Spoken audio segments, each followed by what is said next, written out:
Yeah, so don't worry too much. But if it's okay with you, I know you're on a tight time schedule, so Yeah, sure. um, Crack on. and so the first question, let's go back to the beginning. Am I right in thinking that you started your career as a sports reporter for the Daily Mirror?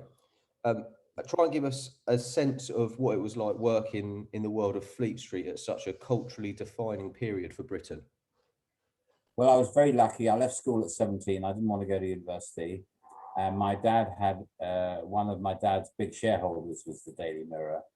And he managed to wangle me a job because he knew my passion for watching sport, not participating, but watching.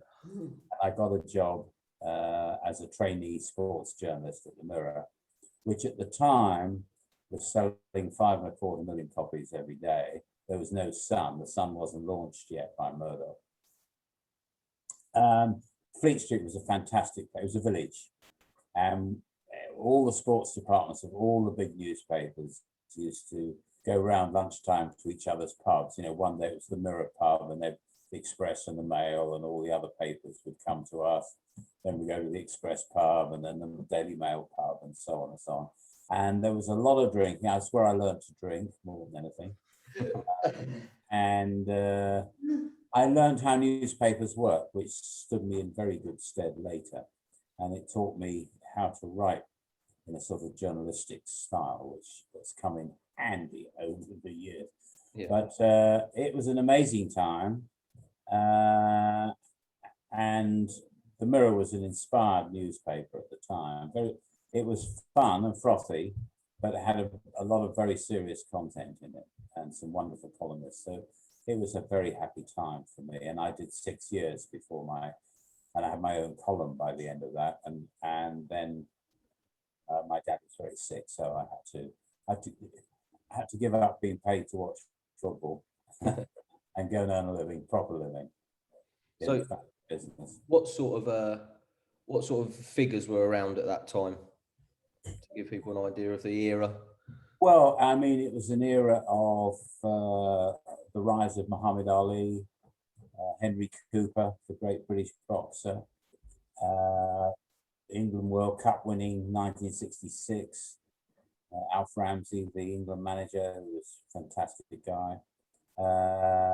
And in the sports world, it was the era, just the end of the era of Dennis Compton, the great English cricketer, but Peter May, Colin Cowdrey, Freddie Truman, the great Yorkshire fast bowler, who was quite a character. And one got to meet all these heroes, really. Lovely. Yeah. So looking back now, how important was your experience as a journalist to your attitude towards talent, which then encompassed the rest of your career? Not really. I left the newspaper because my dad I had to go into the family business, and I trained to be a talent agent, and that's where I learned to spot talent. And I was apprentice to a genius agent called Billy Marsh, God bless him, who discovered, not just managed, but discovered Morecambe and Wise, Bruce Forsyth, Harry Worth, Frankie Vaughan, Charlie Drake, Norman Wisdom, and many more. And he was a genius, and he taught me what to look for, and he honed my instincts, let's put it that way. And we shared an office, and between us, we probably smoked 120 cigarettes in the office, untipped players. Yeah. So you joined the family business, as you mentioned, quite a difficult time with your father not being well. What were your thoughts on your position in the great organisation at the beginning? Well, I could have joined when I left school, but I decided I didn't want to go do the obvious thing. But when I eventually went in 1966, 67, I was needed, as it were. So it made me realize actually I had to get serious. And I got married in 67, 67, 68. So I had no problems working in the family business. No. And very quickly, all kinds of things happened. It ended up with me and two partners, not members of the family, Billy Marsh and another man called Dennis Vantel. And we eventually, through a set of circumstances, ended up running our own talent agency. So you mentioned the legendary Billy Marsh there. How important do you think he was to the direction of your career? Oh, he taught me everything about talent, how to look for talent, how to manage talent, how to understand talent. Because talent, the talent that performs, whether it's you're a comedian or a straight actor or whatever you are, it's a terribly insecure life. And you have to pay attention to that insecurity and understand it, and not get frustrated when they behave badly, which a lot of them do at some point or another. But that's really their insecurity that's driving them. Billy was a brilliant psychologist. Yeah. And he knew that if the artist was being difficult, there was something else going on that was worrying them, and he would get to the bottom of it. So, sort of famously, I suppose, in 1968, Billy Marsh was on holiday and you were taken out to lunch by your old friend Bill Cotton, who was interested in Morecambe and Wise. In hindsight, how important was that lunch to the direction of light entertainment in Britain? Well, although Bill Cotton paid for the lunch, it was I who invited him. Morecambe and Wise were very big on ITV for my Uncle Lou, who was one of the founders of ITV. And we reached an impasse in the negotiations with Lou to renew the contract. Lou was being very difficult about the money. So I talked to Billy, and Billy said, well, ring Bill Cotton and see what progress you can make there. So I rang Bill, and we had this famous lunch where he accused me of just using him to get Lou to up his price, but he said, I'll go along with it for the ride. And to his astonishment, he signed Morecambe and Wise. I don't think it particularly changed light entertainment. What it did was give Morecambe and Wise a whole new lease of life, because their writers, they split from their writers who'd been very successful for them at ATV. And Bill Cotton came up with the idea of teaming them with Eddie Braben, who was Ken Dodd's writer and had a row with Ken Dodd. And Eddie Braben took Eric and Ernie to a new level. And of course, the BBC, the place to be was on Christmas Day on the BBC, on BBC One. And that was huge for Eric and Ernie. So we were lucky enough to speak with historian Graham McCann. He stated, quote, I think that Michael Grade saw Bill Cotton as a very trusting and reliable advisor and mentor to some extent. It was almost like an older and younger brother relationship. How would you describe your relationship with Bill Cotton, and what positive effect do you think that your working relationship had on the TV output at BBC during Cotton's tenure?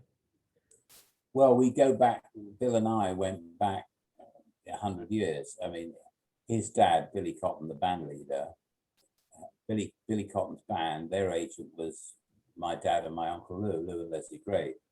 So we were almost a family together. Bill, old Bill, as I always called him, had been very helpful to the family during the war when my dad was away in the RAF. Been very helpful. We were very close, and Bill and I had always been friends. And when I was an agent, I was always trying to flog him ideas and artists. And then eventually asked me to come and work at the BBC. They were in a mess, I was working in Los Angeles and Hollywood in television, and he said, "Why don't you come back and help me sort out BBC One?" And I took the biggest pay cut in history, but I knew I'd be in good hands with Bill, and we would have would be a very strong combination in restoring the fortunes of BBC television, and that's exactly what happened.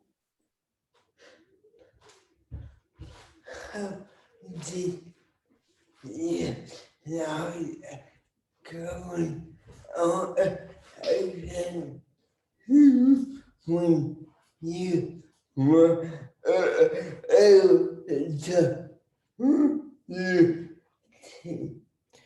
Josh just asked, how did you like going up against him when you were at LWT?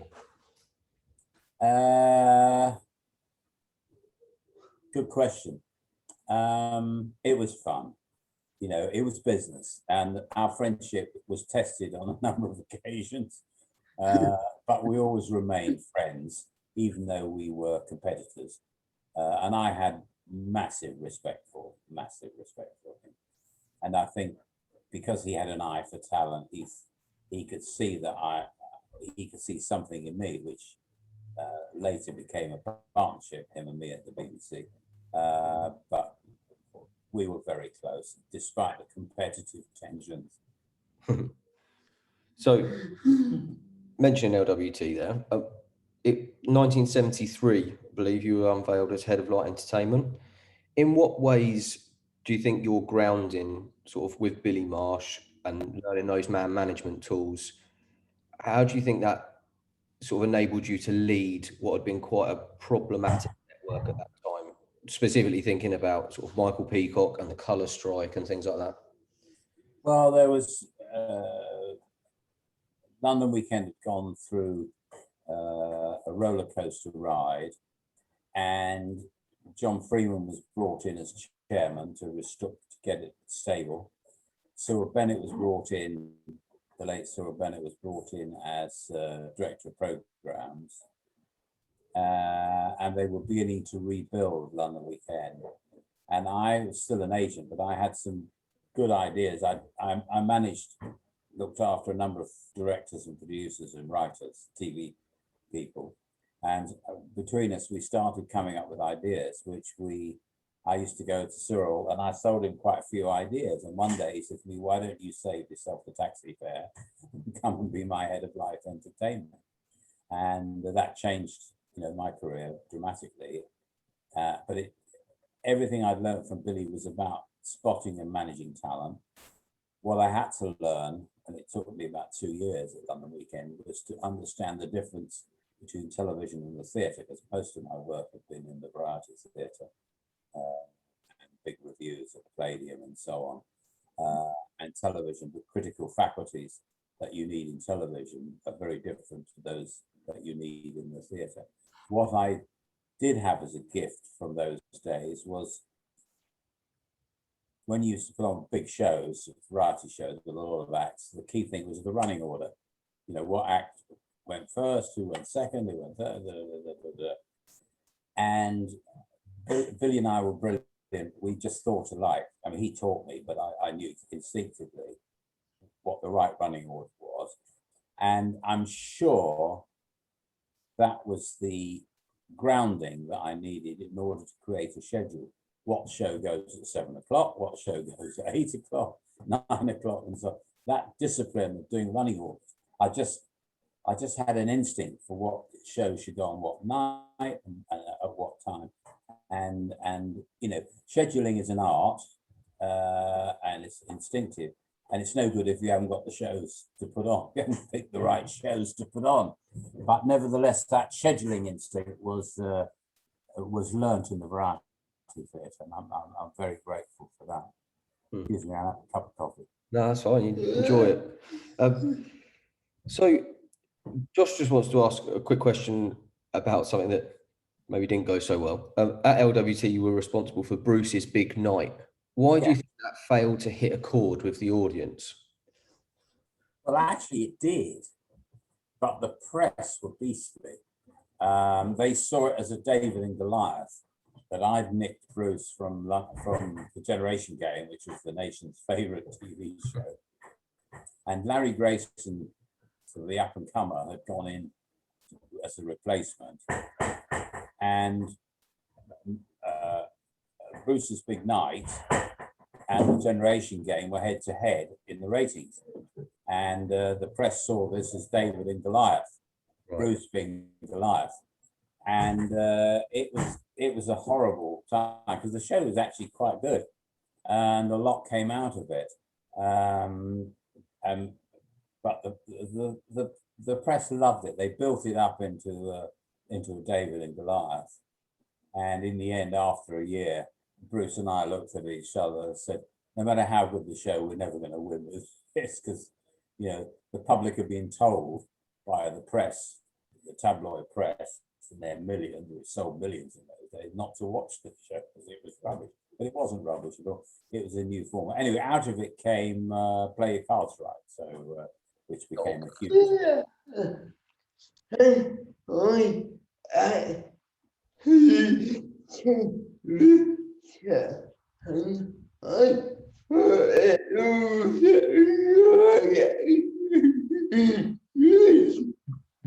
Josh said he's seen the show and he thought it was very good. Like, Thank you. Got one view. Yeah, Got one view. what that means. So well done. Probably a highlight there. Josh has said it. Bruce and I remained very close friends right to the end.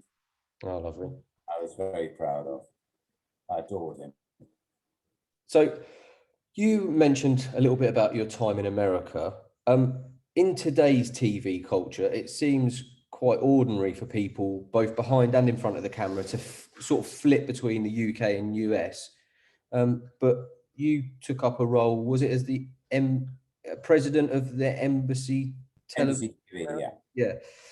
What did that teach you about the differences between British and American entertainment? Well, at that time, the time I went to Hollywood, there was a huge difference in that there was no competition for revenue in the UK. The BBC had the license fee.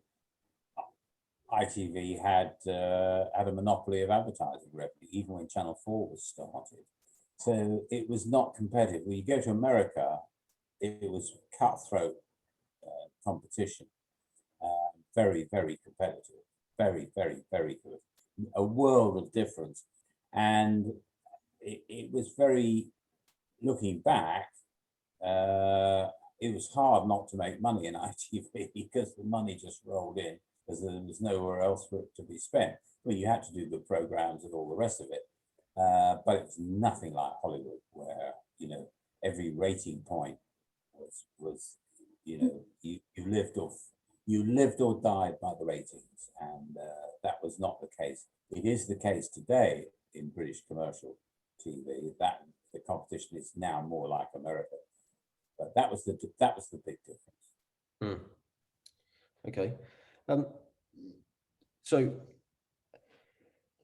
how important was Television Centre to BBC's output during that period? It's just a building. People get sentimental about buildings. It was just an efficient set of studios, and some very wonderful talent went through there. But, you know, the shows could have been done anywhere, really, in the proper studios. But there was that concentration of studios in that iconic building. But people get very misty-eyed about it. And in fact, I hosted a 2-hour prime time farewell to the Television Centre for the BBC some years ago. I don't feel nostalgic about it. It was just a good time. It had to be where a lot of great shows got made, and it's got happy memories. But, you know, those shows, you know, Morecambe and Wise could have made their shows in any studio, really. Yeah. From your point of view, do you think that's the key there, is that for you obviously had that time where you were managing the talent? Do you feel like it opened your eyes a little bit to, you know, those people they're so talented, they could do it anywhere? It was Yeah. The building, you know, the building's irrelevant, really, to be honest. I mean, you know, and people get a bit misty-eyed about Television Centre, but that's nice. It has a very iconic historical place in the history of British television. It didn't contribute anything to the quality of the shows. You know, you could still make bad shows in the Television Centre.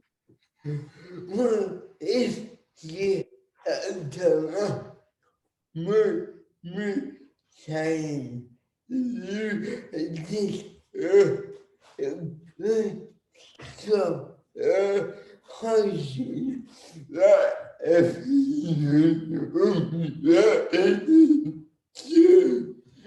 if you don't mind him saying, you did a good job of remaining neutral during the farewell BBC television show. Oh, thank you. It was quite Yeah, I was not there to take a point of view. I was there to bring out the best in the guests. You know, we had a fabulous lineup of people. So you were scouted by a relatively new network in Channel 4 in 1988, I think, where you remained for over a decade with slightly more youth orientated content with entertainment shows such as The World and later The Big Breakfast. In what way do you feel a sense of responsibility to echo the changes in society that were taking place? Oh, I think in order for television to be relevant, it has to reflect life as we know it. You're always trying to get the audience to identify with your shows, and even in comedy, tastes in comedy change over decades and generations. I don't think Terry and June would work in today's market, but that's not to say it wasn't a wonderful show in its time. But what you have to do in television, whether you're at Channel 4 or wherever, is to be relevant to people's lives. Now, at Channel 4, we had a specific remit. And I was trying to reinforce and completely put a stamp on the channel's brand. And that was the important thing, because you could see competition coming. And the important thing in competition is to differentiate yourself from the competition. And we worked very hard at what we call is this a Channel 4 show or not? You know, even if it looked like something that was going to get huge ratings, if it didn't fit the brand, our idea of what Channel 4 was about, we wouldn't do it. We had to do shows that looked slightly iconoclastic, slightly different, slightly new, and that was what we strove to do. We had a few flops along the way, but I think we achieved that. Then in 2004, you were chosen to steady the ship and return to the BBC following the controversial Hutton inquiry. How difficult was it at that time to repair public trust in such a British institution? Funnily enough, not that difficult. The hard part was settling the staff down. It was leaderless. The Director General had been fired. The chairman had resigned. The place was having a nervous breakdown. So my job was to calm everybody down, get a Director General appointed as fast as possible, which I did, and appointed with the board. We appointed Mark Thompson, and from there everything began to settle down. But it was a nervous moment for the BBC. The place was in disarray, really. 2011, then you decided to move to the other side of the camera and delve into a story you knew well for BBC 4's Story of Variety. What did that teach you about your own entertainment roots? Well, I'm a very nostalgic person. I love, still have a passion for the musical and variety, the days of variety. It's never going to come back. You know, I accept that it's gone forever. It's like, watching Hollywood musicals of the 30s and 40s. They're wonderful, they're still wonderful, but you couldn't do it today, it wouldn't really work today.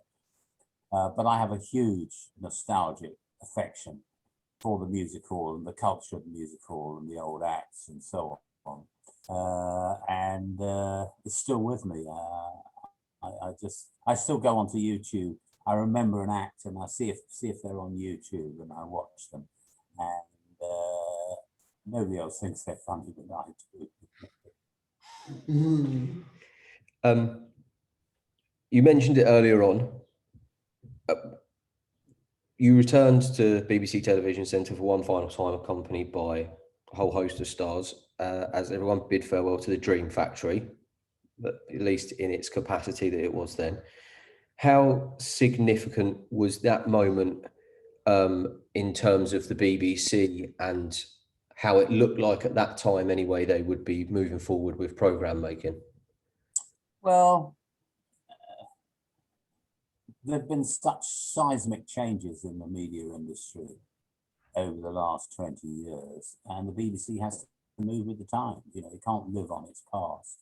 And an institution that can't change and move with the times is an institution that's doomed, really. And they have to move on. The arrival of independent production was a huge seismic change for the BBC. And the fact that there were studios all over the country where you could make shows, they didn't really need to run studios themselves. You know, in the early days, the BBC made their own cameras because there was no one else to make them. But those times have changed, and the institution, very slowly, some would say too slowly, has to change. Yeah. So last two questions we asked to everybody. Looking back at your career, what's your proudest achievement? Blimey. I mean, you've got some bits to pick from, but to be honest, I think to have been given the privilege of being chairman of the BBC would have been something that I would never in a million years, or my family would never have dreamt in a million years, would have been something that was achievable. So in terms of achievement and recognition, that undoubtedly was I mean, every job I've had, I've loved and worked hard, but that was a particular honor, really. Yeah. To be trusted to sort the BBC out.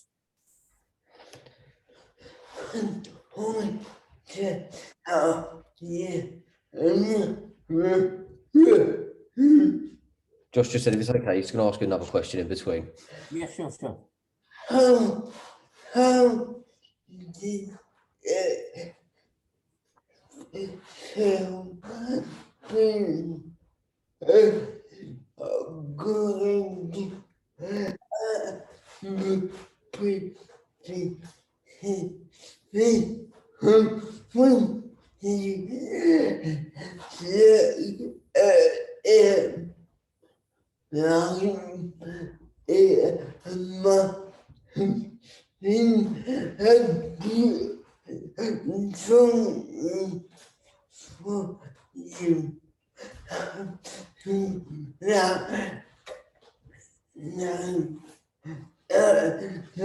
for you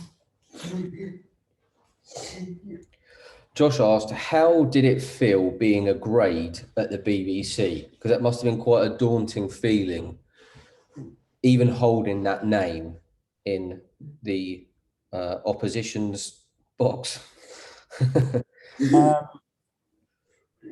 Yes, I'm very proud of the family name. We have, a great reputation for integrity and fair dealing and so on, and I've always tried to uphold that.